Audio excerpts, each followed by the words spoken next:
Atenção! Começa agora uma teleaula de Biologia do Ensino Médio. Você vai assistir a teleaula de número 49. Bons estudos!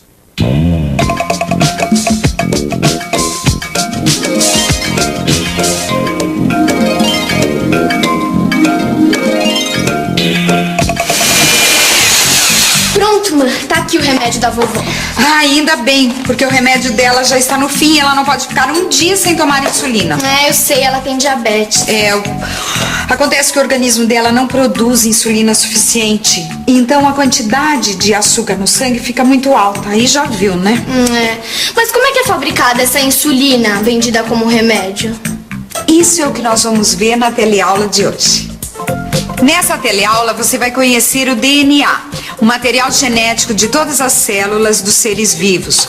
Vai ver como esse DNA determina a síntese de RNA e, consequentemente, das proteínas.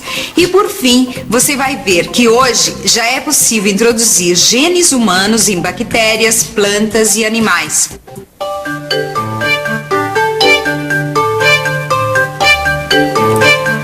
A forma mais antiga e ainda muito utilizada de se obter insulina é extraí-la de bois e porcos.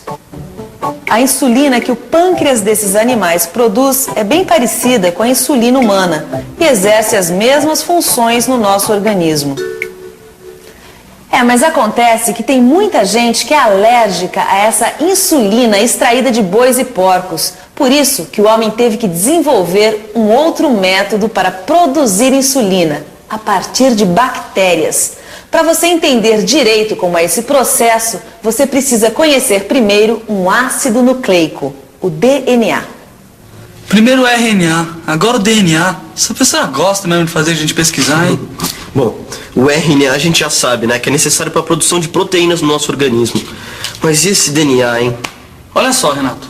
O RNA é sintetizado a partir de um outro ácido nucleico, o DNA, ácido desoxirribonucleico. Quer dizer, então, que o DNA é responsável pelo RNA, que é responsável pelas proteínas? O DNA é que determina qual a sequência das bases nitrogenadas do RNA. Assim como o RNA, o DNA também é formado por unidades. Uma unidade de açúcar, uma de fosfato e bases nitrogenadas. Mas ao invés de ser uma cadeia simples como o RNA, o DNA é uma cadeia dupla. Bom, as bases nitrogenadas que entram na composição do DNA são adenina A, citosina C, guanina G e timina T. A adenina, citosina e a guanina são bases que constituem tanto o DNA como o RNA. Já a uracila, só o RNA. E a timina, só o DNA. A ligação entre as bases nitrogenadas de cada fita de DNA é que mantém as duas fitas unidas, como uma cadeia dupla. Temos as bases nitrogenadas de uma fita se ligando às bases nitrogenadas da outra fita, para formar a cadeia dupla. A adenina se liga à timina e a guanina à citosina, ou seja, AT e GC. A cadeia dupla de DNA se mantém como uma espiral e em determinadas ocasiões, por ação de uma enzima, essas ligações se rompem. Nesse trecho, onde a dupla hélice está aberta, é que vai acontecer a síntese da molécula de RNA. As bases do RNA, que está sendo sintetizado, vão se unindo às bases do DNA, sempre seguindo uma certa relação complementar. Olha, Diogo, tem essa tabela aqui, ó. A adenina do DNA vai se ligar com a uracila do RNA, a timina do DNA com a adenina do RNA, a citosina com a guanina e vice-versa, a guanina com a citosina. Primeiro, vamos copiar o DNA, as duas cadeias do DNA. Se a gente considerar apenas a fita de baixo, o RNA sintetizado terá a seguinte sequência. O T do DNA se liga com o A do RNA, o A com o U, o G com o C e vice-versa, o T com o A, até a gente chegar à seguinte sequência de RNA. Ô mãe, o que o Renato e o amigo dele estão estudando lá na sala? E hoje o assunto é fascinante. DNA. Vai virando aí. DNA? DNA. é o material genético de todas as nossas células. É ele que contém todas as informações para a síntese de proteína que o nosso corpo produz. Você já ouviu falar em genes? Já, mas eu não sei direito o que é, não. Pois é, gene é um pedacinho do DNA que contém uma determinada informação para uma determinada característica. É isso mesmo. O gene é responsável pela síntese de uma molécula de RNA, que por sua vez é responsável pela síntese de uma determinada proteína. Quando o DNA sintetiza moléculas de RNA, a gente chama de transcrição. Agora, o DNA pode também se autoduplicar, daí chamamos de duplicação. A duplicação acontece quando a célula se reproduz. O DNA faz uma cópia de si mesmo e cada uma das moléculas vai para uma das células filhas.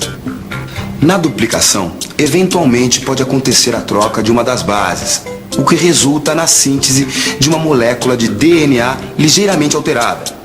O RNA sintetizado a partir desta molécula também terá uma base trocada. Em consequência, a proteína produzida por esse RNA pode ser alterada. A troca de uma base do DNA provoca a síntese de um RNA diferente, que vai produzir uma proteína também alterada. Quando isso acontece, chamamos de mutação. Eu sei que todas as nossas características são determinadas geneticamente. Como assim?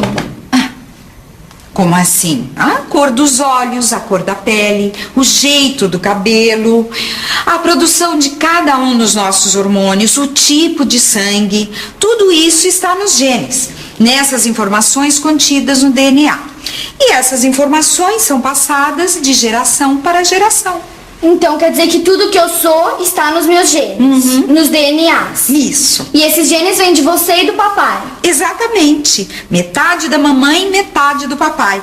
E essas informações são passadas através dos gametas. Ah, os gametas também têm DNA? Claro, os gametas também têm DNA. Cada célula de um indivíduo tem cópias do seu DNA.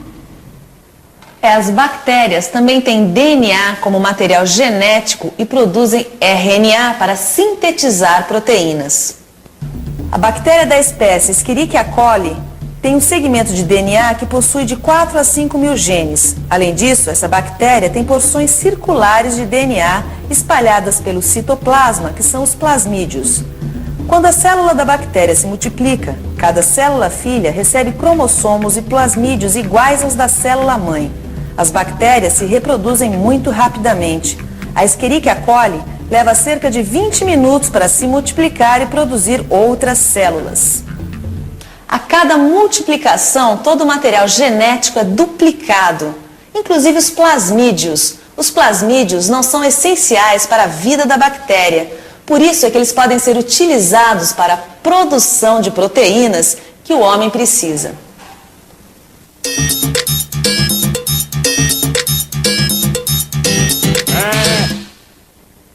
Você sabe onde essas bactérias vivem?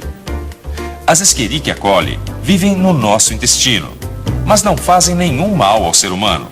São especialmente utilizadas em pesquisas de engenharia genética. Como fazer uma bactéria como essa produzir proteína humana que não está codificada no seu DNA? Essa é a questão. Por exemplo, para a bactéria produzir insulina, ela precisa ter o RNA específico para a insulina. E para fazer esse RNA, ela precisa ter informações no DNA. Acontece que o DNA da bactéria não tem essas informações para produzir insulina. Então como é que fica?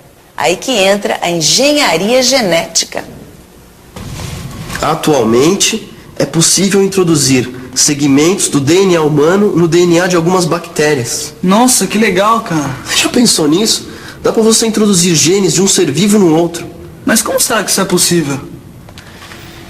Existem algumas enzimas capazes de cortar o DNA em pontos específicos. São as enzimas de restrição.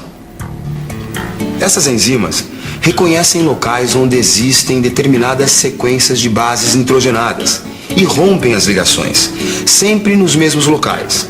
Assim, é possível cortar e isolar determinados segmentos de DNA que contenham informações para a síntese de uma determinada proteína. Ou seja, você acaba separando os genes do DNA. Com essa técnica, é possível isolar pedaços de DNA com os genes escolhidos, como por exemplo, os genes responsáveis pela síntese de insulina.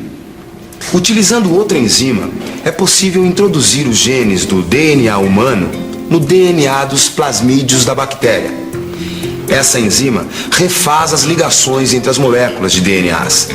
Se o gene humano introduzido tiver a mensagem para a produção da insulina, depois de algum tempo, com a multiplicação e a duplicação dos DNAs, haverá muitas bactérias com o gene para insulina em seus plasmídeos. Com esse processo, as bactérias se tornam produtoras de proteínas humanas. Se as bactérias forem mantidas vivas e em crescimento, elas se tornam verdadeiras fábricas de produtos que o ser humano produz e precisa. Além da insulina, podem fabricar hormônios de crescimento, por exemplo. Além das bactérias, a engenharia genética utiliza também outros seres vivos. Já é possível introduzir genes isolados em células embrionárias de plantas e animais. Esses genes introduzidos se incorporam ao DNA do ser vivo que os recebeu. Quer dizer, então, que daqui a pouco já vai ser possível a gente mudar o DNA de outros seres vivos? Ah, tá escrito aqui, ó.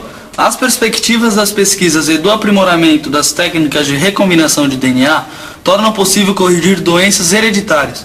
Esse processo chama-se terapia gênica. Nossa, eu não sabia que já dava pra fazer tudo isso com a manipulação de genes. Atenção, gêniozinhos. Bolo de chocolate da mamãe. Mas deve ser meio perigoso manipular genes de seres humanos, né?